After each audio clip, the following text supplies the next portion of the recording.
We made it. We've reached the last session on Ecclesiastes. It's part 5 of 3. And today we're going to look at the authors and our conclusions. I think in some ways we've already reached a few conclusions just over the past few weeks, haven't we? That the preacher's looking at things almost entirely through human eyes. He's got that very human perspective of the problems of life, of the world, and that although he was wise, the perspective that he took brought lots of limits to it. There's several times where we've been able to show that actually his logic is not functioning quite right. So, for example, a couple of weeks ago, we saw that his thoughts about the tragedy of someone dying before they can enjoy newly acquired wealth, that quite conveniently forgot the fact that he'd spent years amassing wealth and found that it was meaningless. When you look at different summaries of this book online, a lot of people will try to argue that the preacher starts out looking through earthly eyes and eventually realizes the main point of life is to fear God. In fact, I read at least one that said his perspective changes somewhere around chapter 7. Now, I've tried really hard to see that, and I've really struggled with that because over the last few weeks, as we've seen, his good wisdom seems to be mixed in with some of the more messy thinking. So it's not simply a case of part 1 is bad and part 2 is good. Before we get too far into that, though, I want to first of all just tackle the last section of the book that we know for a fact is the preacher talking. Then we can look at the concluding thoughts and see whether we think it's still the same person or not. In some ways, the last thoughts of the preacher are great because they're all about remembering God while you're still young. If you look at chapter 11, verse 9, he says, "Young people, it's wonderful to be young. Enjoy every minute of it. Do everything you want to do. Take it all in. But remember that you must give an account to God for everything you do." At this point, he seems to be finding a bit more balance than we've had before, because he understands that everyone will have to give an account before God.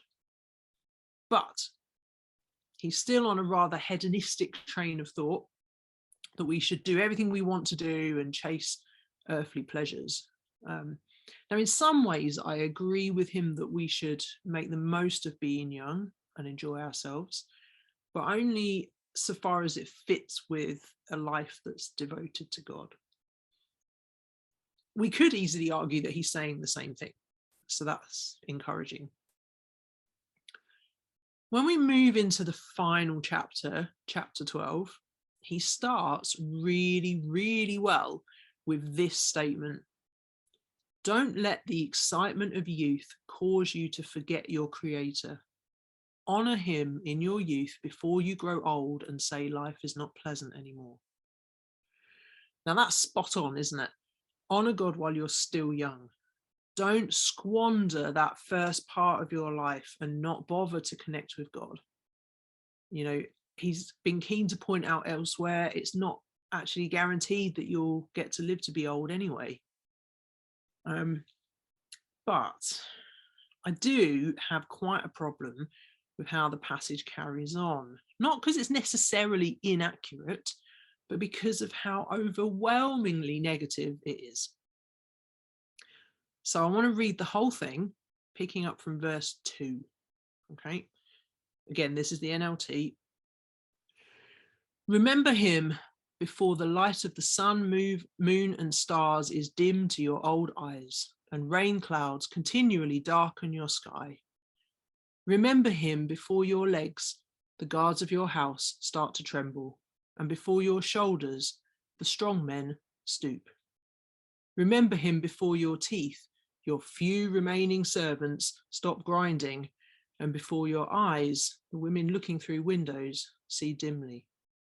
Remember him before the door to life's opportunities is closed and the sound of work fades.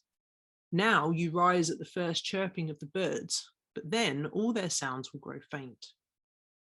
Remember him before you become fearful of falling and worry about danger in the streets, before your hair turns white like an almond tree in bloom, and you drag along without energy like a dying grasshopper, and the caperberry no longer inspires sexual desire. Remember him before you near the grave, your everlasting home, when the mourners will weep at your funeral. Yes, remember your Creator now while you are young, before the silver cord of life snaps and the golden bowl is broken. Don't wait until the water jar is smashed at the spring and the pulley is broken at the well, for then the dust will return to the earth and the spirit will return to God who gave it. What an advert for old age. Not only is he not going to be invited to do any TED Talks anytime soon, from what we were reading last week, but I don't see the marketing team for Saga banging his door down either. This is a really far cry from the adverts that you see on TV, where a happy silver-haired couple stroll arm in arm across the deck of a cruise ship. It's more like some kind of panorama documentary behind the doors of unacceptable care homes. Now, we can't deny that as we get older, it often takes a toll on our bodies, and that for some people, they experience much more of a challenge than others. But when I read that passage, I can't help but ask how accurate of a description that is, or rather, whether we should just accept that this is what is coming to us as we age.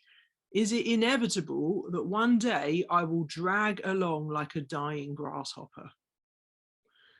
I hope not. Now, obviously, I'm aware that as someone who's only kind of sliding into the bracket of middle-aged, my viewpoint is rather limited. So I try to think about the oldest generation in our family. So one of Rob's grandmothers is in a care home, and I think she has the most physical challenges of that generation across our families. Now, I find it really hard seeing how much help she needs now compared to when I first met her. But she still seems to be generally quite happy and enjoying the pleasures that life brings her, like great grandchildren and, a lot of family visiting. I have one set of grandparents still with us. My granddad is 90 and my nan is 89, and they live fairly independently, supported by my parents.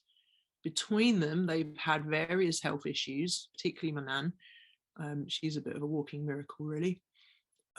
We've seen her suffer through many things and endure sometimes some lengthy periods of time where she's really struggled, been in a lot of pain, struggled with her mobility and so on. And actually, it could be really easy to apply a lot of what the preacher says there to her experience over the last decade. But, and this is why I think this passage bothers me so much, she hasn't given up. If you choose to focus on the things the preacher focuses on, then you're focusing on the things that you might have lost over time. But where I've been really inspired by the oldest generation is seeing how much they still give and the difference that they still make despite whatever challenges they have. Now, that is going to be different for everyone, what they can manage and how they enjoy expressing their creativities or whatever. My nan still bakes every week. I've turned up at her house to find that there's all manner of things in the oven and so on, and it's very industrious.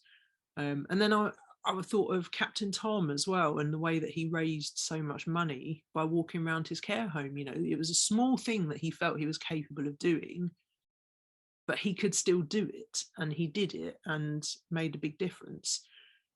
So the point that I'm making is that I'm convinced that God's plan for us isn't to just decline into the sort of sorry state that the preacher describes, where the door to life's opportunities is closed.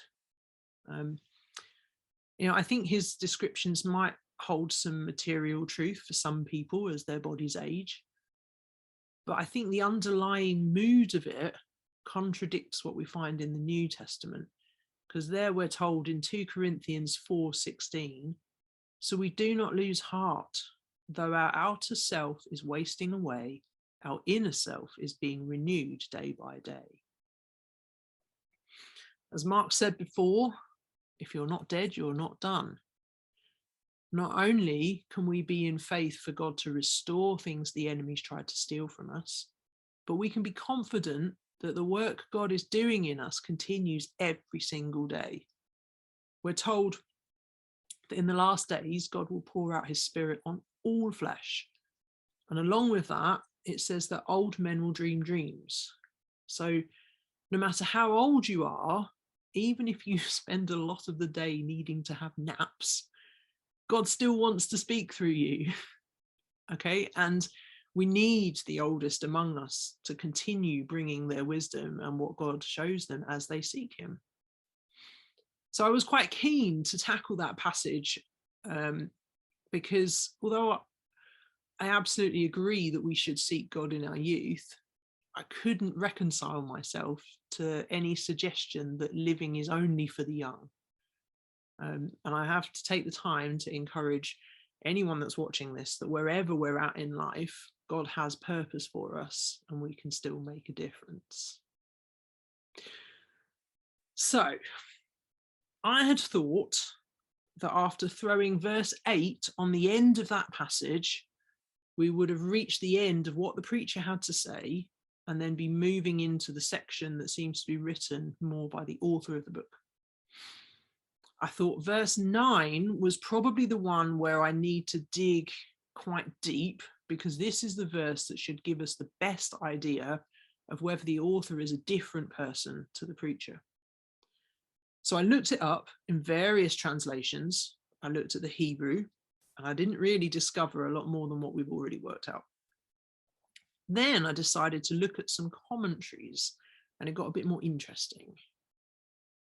To start with, the commentaries disagree over whether the preacher has just switched to writing in the third person to sum up, or whether a different person, so the author, is now talking. So I think it has to be up to us to decide whether we think this next section is written by the same person or not. What I found most interesting, though, was a statement from the commentary Cambridge Bible for Schools and Colleges, which works from the original Hebrew for its commentary rather than from the English translation. And it picks up on the fact that verse 9 starts with the phrase, "and moreover." Now that's a linking phrase to something that's happened before. So it used this as evidence to suggest that verse 8 is part of what it called the postscript of attestation, which in plain English means the bit at the end where you make a declaration about something. When I read that, it suddenly made sense why the NLT includes a subheading, concluding thoughts about the teacher, before verse 8 rather than after it. Okay. In my NASB Bible, the new subheading appears after verse 8. And so at first, I thought that was the right place because the content of the verse, everything is meaningless, says the preacher, completely meaningless, appears to be the summing up thought of the preacher. But what if it isn't? What if it's actually the first statement of the author as he sums up what the preacher has just said? I'm not saying this is definitely the case, but I thought it was quite interesting to explore. And to try and explain what I mean by it, I want you to try and imagine this as a documentary or a news report on TV, and the words of the preacher are a video clip that's being shown, and then it switches back to a presenter. So the first option you have is the preacher on screen talking about old age, and then he sums up with everything is meaningless, and then we switch to the presenter who tells us as the audience, and moreover, because the preacher was wise, he still taught the people knowledge. But now try and imagine it like this instead. You've got the preacher on screen finishing up his long talk about old age. He finishes with, "For then the dust will return to the earth and the spirit will return to God who gave it." And now we switch back to the presenter, who starts by quoting the preacher. "Everything is meaningless," says the teacher, "completely meaningless. And moreover, because the preacher was wise, he still taught the people knowledge." I think that's got a slightly different feel about it. I should point out I'm mixing two different translations together there because I want to use the more literal one for verse 9. But the commentaries, they disagree about where verse 8 belongs, partly because they disagree over whether the person we're listening to has actually changed. But I'm inclined to think that perhaps it is the beginning of the author concluding his thoughts. One of the reasons I think that is because of the way that the verse is worded. Right in the middle of it are the words, "says the teacher." So it's a complete change in grammatical style from what has just gone before. All of chapter 12 before that is written in the imperative tense. So it's giving instructions. It's saying, "Remember your creator." But verse 8 is a quote in the third person. It would be a bit like me saying to the girls in the morning, "Remember to put your shoes on. Remember to have a wee before we go out. All these things are important," says mummy. It doesn't quite make sense. So for now, I think I've settled on reading verse 8 as part of the summing up thoughts of the author. And after all the study, I think I lean a little bit more towards the idea that the author's a different person to the preacher that's being quoted, but I could easily be wrong. Many people disagree on it, so it is up to you to make your own conclusions. The question remains, though, for me, of how to read verses 9 to 12. Because I think you can read it fairly flatly. The preacher was a wise man and he sought to teach people, search out proverbs. But also you could read into it as someone trying to weigh these things up for himself.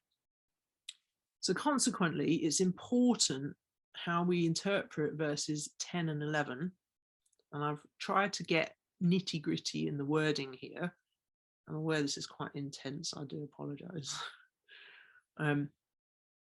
My big issue in verse 10 is at the end of the verse where it talks about words of truth. If I read it out as the directly translated Hebrew, so we've got the Hebrew and then we put the English underneath it, it reads like this: "Sought the teacher to find words acceptable, and what was written was upright words of truth." Now, in that really raw form, it looks as though he's stating that the words he wrote are truth. And if you look at the NIV, it goes with that idea. The teacher searched to find just the right words, and what he wrote was upright and true. The problem, though, is that many translators have interpreted this verse slightly differently. If you listen to it in the NASB, it says, "The preacher sought to find delightful words and to write words of truth correctly." I don't know if you can see the little difference there. The first one is saying that his words are true. The second one is saying that he tried to write words that are true. And it's a small difference, but actually it makes quite a big difference to how we read that verse. So I went back again to the commentaries that focus on the original text, and they forced me to learn about something called apposite statements, which is a bit of grammar that I wasn't aware of before, or at least I wasn't aware of what it was called, even though I use it quite frequently. And it summarized the verse as follows: "The preacher sought to discover words of pleasure and are writing in sincerity, words of truth." And I don't know if that makes it much clearer. I kind of have to sometimes read that a couple of times. But it pushes me towards the idea that he tried his best to write the truth and to write it well. To be honest, if it's stating that everything he wrote is true, then that gives me a headache, because as we've seen, I don't think everything he says lines up with the rest of Scripture. Now, in verse 11, I have a similar struggle again. If we read it in the King James, or New King James, it says, "The words of the wise are like goads, and the words of scholars are like well-driven nails given by one shepherd." Now, you can easily read that as saying that the words of the wise are from God. Thus, the preacher's words are from God. So again, I've got a headache. I thought I'd done all the really challenging digging into this book, and this threw me right back into the middle of it again. If we take the New Living, it's a bit looser because it's a paraphrase, but it does give us an idea of the analogy he's making. It says, "The words of the wise are like cattle prods, painful but helpful. Their collected sayings are like a nail-studded stick with which a shepherd drives the sheep." But that question remains, who is the shepherd? Does it mean God? If we go back to the commentary again, it tells us this. The noun is used often in the Old Testament, both in its literal sense and of kings and rulers as the shepherds of their people, and of God as the great shepherd of Israel. We have to choose accordingly between the two latter meanings. The words either assert that all the varied forms of the wisdom of the wise came from God, or that all the opinions, however diversified, which are uttered by the masters of assemblies, are subject to the authority of the president of the assembly. I'm going to be honest and say I'm not completely sure what it's saying at the end there, but it goes on to state that it thinks that the first one is more satisfactory, the idea that these words are from God. A lot of other commentaries also believe that this verse is referencing God. And I'm going to have to be honest and say I don't know what to do with it. I spent quite a few hours wrestling with it, reading different things, and I don't have a piece about exactly how to interpret it. So I don't know that I can say a lot more about it other than just to tell you the things that I found and leave it with you. But it has gone a long way to prove the content of verse 12, which is one of my favorites from my student days. "But my child, let me give you some further advice. Be careful, for writing books is endless and much study wears you out." It definitely wore me out to study this book. So I think it's time to take in the final conclusion once again. The conclusion, when all has been heard, is fear God and keep his commandments, because this applies to every person. For God will bring every act to judgment, everything which is hidden, whether it's good or evil. At the bottom of my study Bible, it points out that the beginning of this verse in the printed Hebrew text, so like the original when you go looking at manuscripts, the beginning of this verse has an enlarged Hebrew character, and that emphasizes the importance of this statement. So regardless of what we make of any of the rest of what we've read and studied, this is the bit to pay attention to. Fear God and keep his commandments. Proverbs tells us that the fear of the Lord is the beginning of wisdom. And I take that to mean that true wisdom doesn't even really get started until you've learned what it is to fear God. There's countless teachings out there on what it means to fear God. But for me, I sort of might sum it up as saying that it's recognizing the absolute power and authority of God and positioning ourselves humbly and appropriately before him. When we do that properly, we should be naturally looking to keep his commands. Where the NASB says this applies to every person, the Hebrew perhaps better translates as this is the whole end, or this is the whole work.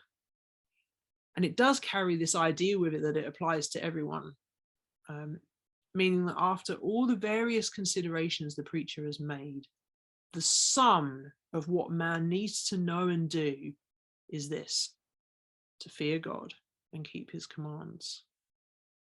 Why?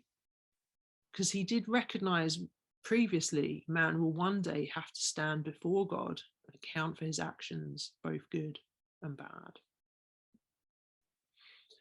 Now, one final note I'd like to make. It's a bit of a shorter session this week because it's so intense. But one final note goes back to the subject of who the author of the book might be, something that I've laboured over so much. And it's to say this: if we put ourselves on the side of believing the book is written by one person and that he's now speaking in the third person at the end, then the following passage is quite helpful. This is from Maclaren's Expositions. It says this: leave out this last section, and this book of so-called wisdom is one-sided and therefore error, as is modern pessimism, which only says more feebly what the preacher said long ago. Take the rest of the book as the autobiography of a seeker after reality, and this last section as his declaration of where he had found it. All the previous parts fall into the right places. So there you have it. After all the various considerations that we've journeyed through, we reach this conclusion: to fear God and keep his commandments. Now, as New Covenant believers, there's a lot more we can add on to that in terms of theology and so on. But since the fear of the Lord is the beginning of wisdom, I think it has to be the wisest place to start. Fearing God, seeking to please him wherever we can. When we look at the world through human eyes, it's messy, it's conflicted, it's difficult to understand. But when we start by fearing God, we truly put ourselves on the path to wisdom, real wisdom. I hope it's not been too heavy for you, and I want to thank you for sticking with me for all these weeks. It's been an interesting journey for me personally in my studies, and I'm okay with the fact that I don't know all the answers. I've got a good friend who once pointed out to me about theology that if the most learned minds in Christianity don't agree, then it's okay that you haven't figured it out yet either. And despite the unanswered questions, I think there's been lots to learn and there's been lots to apply to life, especially when we seek to use the whole counsel of Scripture in our studies. So God bless you all. I'm looking forward to next week and returning to learning from Mark.